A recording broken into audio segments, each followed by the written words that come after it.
மனுஷ் நந்தனுடைய ஒளிப்பதிவு ரொம்ப சூப்பராகவே இருந்தது. முக்கியமாக கோயம்புத்தூர், கொச்சி, ஸ்ரீலங்கா இந்த நெறைய இடங்கள் இப்படி இருக்காங்க. ஆனா ஸ்ரீலங்கா வந்து நம்ம ஊர்ல நடக்கிற மாரியே ஒரு காமிச்சிருந்தாங்கன்னு வச்சுக்கோங்களேன். பட் அவருடைய ஒளிப்பதிவு வந்து ரொம்ப நல்லா இருந்தது. எல்லா ஷாட் ஆனா நான் சொன்னேன், மோகன்லாலும், மம்முக்காவும் அந்த கை குடுக்குற இடத்துக்கான ஒரு ஷாட்டு, அதற்கான கம்போசிஷன் வந்து ரொம்ப நல்லாவே இருந்தது. மியூசிக் வந்து பார்த்தீங்கன்னா, சுஷின் ஷியாம்.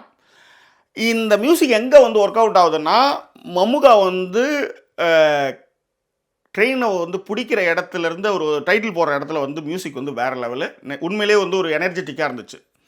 எடிட்டிங்ஸ் வந்து முக்கியமாக லிஃப்ட்டு சண்டையும் சரி, அந்த கார் சேசிங் சண்டையும் சரி, ரொம்ப நல்லா வந்து எடிட் பண்ணியிருந்தார். எடிட்டர் வந்து மகேஷ் நாராயணனும் எடிட் பண்ணியிருந்தார். ராகுல் ராதாகிருஷ்ணனும் சேர்ந்து 2 பேருமே, அதாவது மகேஷ் நாராயணன் வந்து பேசிக்கலாக வந்து எடிட்டர் தான். விஸ்வரூபம், விஸ்வரூபம் 2 நிறைய படத்துக்கு எடிட்டர் அவர்.